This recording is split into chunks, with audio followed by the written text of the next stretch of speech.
नमस्कार, मैं हूं रविंद्र जैन और आप देख रहे हैं मुंबई मास टाइम्स। आइए देखते हैं आज की मुख्य खबर।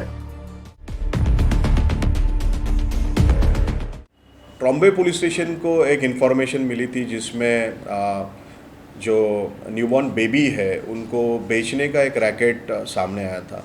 इस सिलसिले में हमारे ट्रॉम्बे पुलिस स्टेशन के पीएसआई नानेकर और उनकी टीम ने वर्कआउट किया और इसमें हमने अब तक 6 जो एक्यूज़ड है उनको अरेस्ट किया है, जिनका काम था कि अराउंड 5 लाख रुपीज़ में जो न्यूबॉर्न बेबीज़ है उनको उनकी माँ से ख़रीद के वो थ्रू एजेंट जिसको चाहिए वो बच्चा हैंड ओवर करते थे।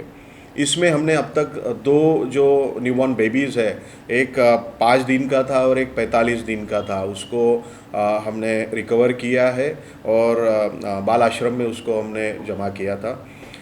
ये जो एक्यूज़ है इसमें एक हैबिचुअल ऑफेंडर है जिसका नाम जूलिया लॉरेंस फर्नांडिस करके है।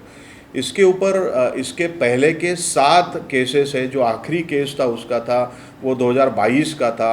ये इलीगल नर्सिंग होम चलाना और उस नर्सिंग होम के थ्रू जो डिलीवरीज होती थी उनके थ्रू माँ को कन्विंस करके उनको पैसा दे के वहाँ से न्यूबॉर्न बेबी लेना और उसको बेचना, ये उसका नेक्सस था। इस सिलसिले में उनके एक एजेंट्स होते थे। ये इस केस में भी उनके 3 एजेंट्स थे जो गोरीबी शेख, शबाना शेख और रीना चौहान करके है। ये एजेंट के थ्रू इनका काम होता था कि प्रेग्नेंट लेडी आइडेंटिफाई करना और उनके बाद में उनका प्रेगनेंसी का पूरा खर्चा ये एजेंट के थ्रू जूलिया फर्नांडिस उठाती थी, डिलीवरी भी करवाती थी और जैसे ही डिलीवरी होती है उसके बाद में वो न्यूबॉर्न बेबी को वो वहाँ से माँ के तरफ से लेके वो बेचते थे। इसमें एक इलीगल नर्सिंग होम का भी मामला सामने आया जिसके थ्रू ये डिलीवरीज होती थी। जो एक सायरा बानो नबीउल्लाह शेख करके थी, वो एक शिवाजी नगर इलाके में ये इलीगल नर्सिंग होम चला रही थी। इस सिलसिले में हमने जो ट्रॉम्बे पुलिस स्टेशन में IPC 370-34 तथा सेक्शन 81, 87 बाल न्याय अधिनियम 2015 का और सेक्शन 33-36 महाराष्ट्र वैद्यक व्यवसाय अधिनियम 1961 का, इस तहत हमने मामला दर्ज करा।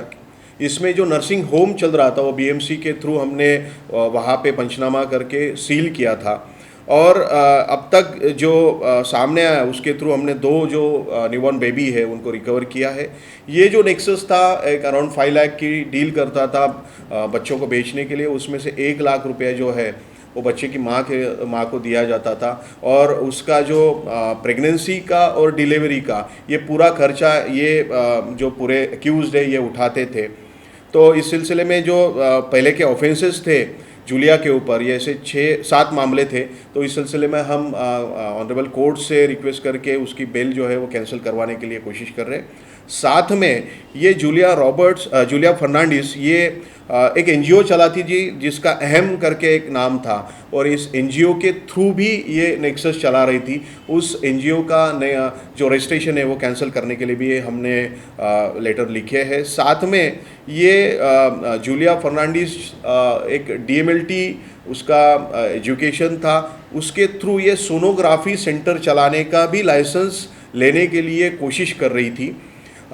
ये बात भी सामने आने के बाद में उसके बारे में भी हम तहकीकात कर रहे हैं और उसके बारे में कंसर्न डिपार्टमेंट को भी हम कन्वे कर रहे हैं। तो ये जो पूरा नेक्सस था उस सिलसिले में अब तक 6 एक्यूज़ अरेस्ट किए।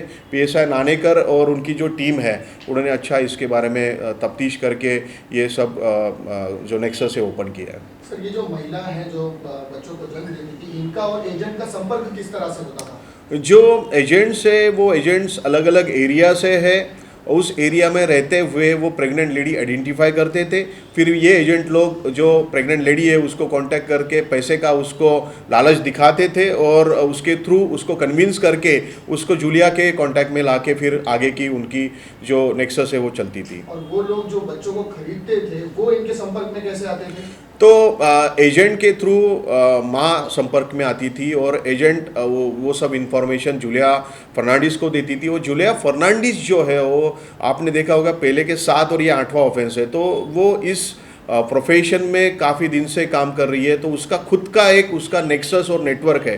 तो ये जूलिया फर्नांडिस के थ्रू वो जो नीडी पर्सन है जिसको बच्चे चाहिए वो आइडेंटिफाई करके उनको बेचती थी। सर इसमें क्या ऐसी भी चीज कभी सामने आई है जो नवजात शिशु है मेल बच्चा ही मेल बेबी बच्चा ही सामने वाले को चाहिए तो सोनोग्राफी सेंटर पे ये लिंग भी गर्भपात में लिंग भी चेक किया जाता था कि मेल है या फीमेल बेबी है? अब तक तो ऐसी कोई बात सामने नहीं आई है और इन्वेस्टिगेशन में भी इंट्रोगेशन में भी नहीं आई है, लेकिन इसके बारे में हम तहकीकात करेंगे।